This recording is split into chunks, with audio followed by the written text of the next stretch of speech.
Hello and welcome to the Online Football Academy. Before we start the video, we would just like to say a massive thank you to everyone who has helped the YouTube channel reach 1,000 subscribers and anyone who has helped the Facebook page hit 10,000 likes.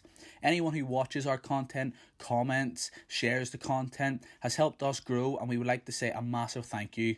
Now on to the video.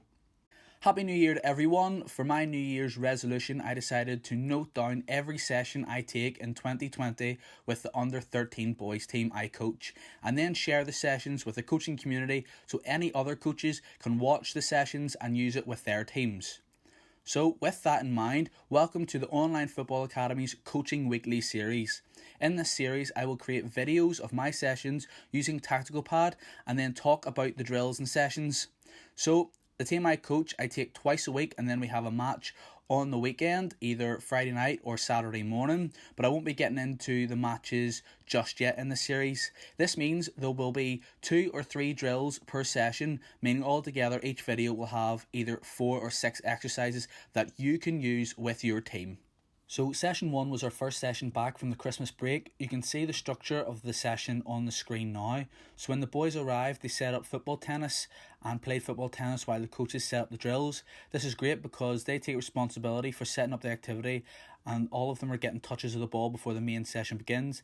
It also stops the boys blasting footballs all over the place. They then moved into a normal warm-up after football tennis. It's just a standard warm-up, getting the blood flowing and the body moving. We then got all the players into this box passing drill, a really simple drill that many coaches use to get the players used to the ball at their feet. As you can see, the coaching points are quite simple, focusing on weight and accuracy of pass. We don't want passes that are too soft or too hard. We want good weighted passes that are accurate and reach the teammate. We then focused on getting the players to have an open body when receiving the ball and taking the ball with their back foot. With this, we then focused on controlling the ball and taking a touch with the back foot in the direction the player wants to play. It is important that the ball just doesn't head off the player, but the player dictates where the ball goes. Along with this, we worked also on movement off the cone. This can represent a player moving away from a defender into a little pocket of space to control the ball, or just gaining that extra advantage to allow them to use the space that they have around them to take the touch and direct the ball where they want to play. The second drill was just a progression on the box passing, so instead of just playing around the square, we are looking for a bit of combination play. We wanted good firm passes, good sets to the teammates so they can play diagonal passes to the corner. Personally, I really like this exercise. It's really easy to set up, it's easy for the players to understand, and there are lots of progressions for the players to think about and lots of topics that the coach can talk about as well. After the box passing drill, we split the squad into 2 groups. One group went off to do a passing and possession drill. In this exercise, the player in the middle does the work to start. They check the shoulder, bounce off the cone into a pocket of space, receive the ball, again taking the ball using their back foot and play to the end player. The end player then dribbles the ball back to the start. To progress this drill, the middle player again checks the shoulder, bounces off into a pocket of space, sets the player who played the pass first, who then plays a diagonal pass to the end player who dribbles the ball back to the start cone. Again, there are lots of different progressions that coaches can do in this drill. The players then move into the possession aspect of this activity. Each player is numbered and pass the ball about in their specific area.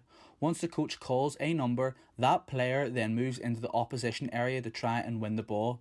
As you can see, the coaching points again focus on passing, weight and accuracy of the pass, movement of the ball to create angles for your teammate on the ball and help keep possession of the ball. We put a focus on the player's awareness and knowing where their next pass is.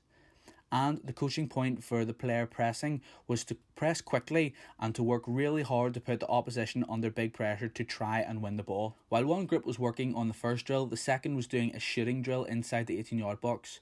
As the team I work with are at 11 aside, we used the 18-yard box and our goalkeepers were involved in the big nets.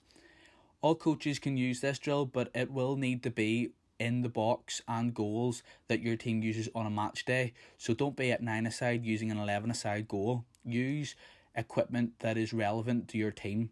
This drill has 4 shots, including a shot that comes from across.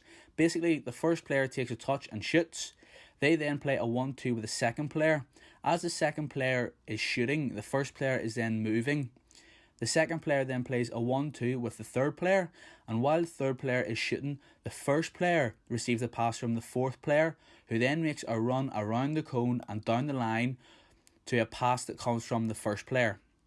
The fourth player is the player that's crossing, and while they are getting ready to cross, the first, second and third players are attacking the box to attack the cross that's going to come in.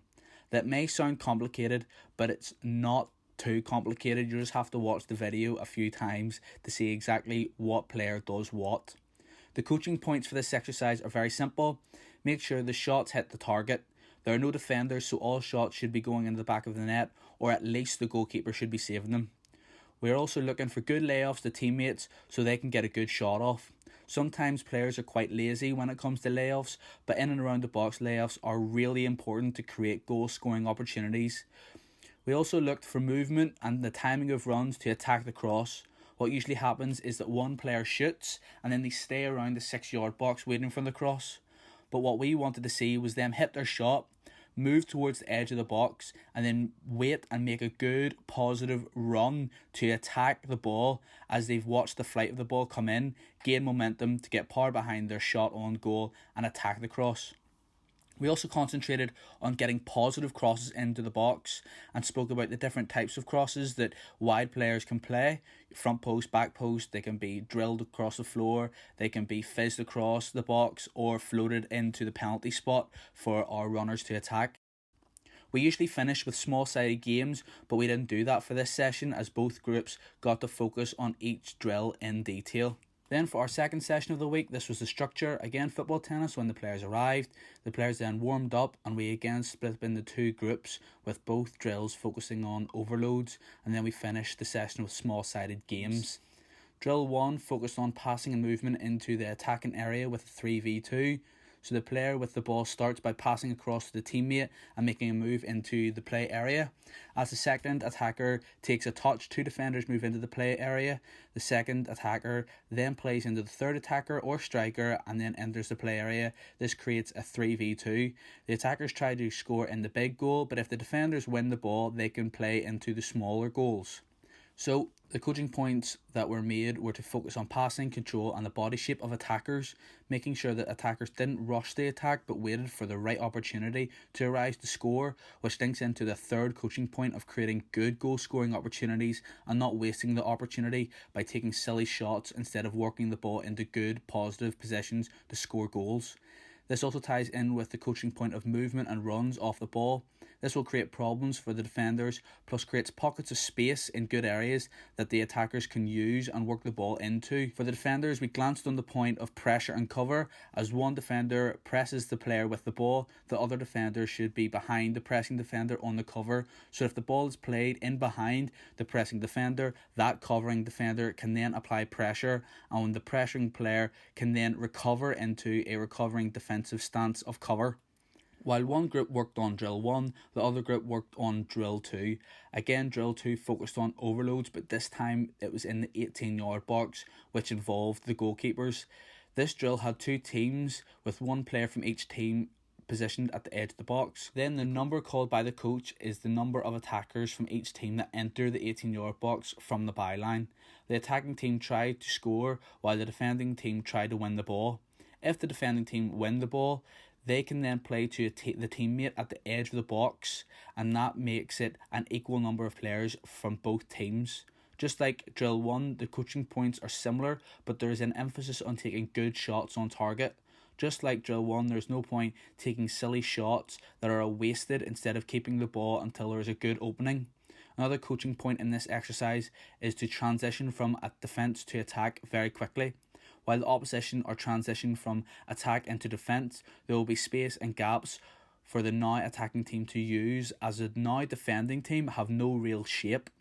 We then finished the session with normal small-sided matches, but emphasised that the players worked on the elements that were worked on in the two drills. As you can see, the coaching points focused on attacking quickly, creating overloads, being effective when you have an overload, and be effective in front of goal. Recover quickly with press and cover from the defenders, and movement and runs off the ball to help the attack. All these things were worked on in these small-sided games and in all the drills. So that was a session delivered to the team I coach this week. If you have enjoyed the first episode of Coaching Weekly, make sure to leave a like on the video. If you have any comments, please make sure to leave them down below. Also make sure to subscribe to the YouTube channel and like the Facebook page for more football coaching content. Thank you.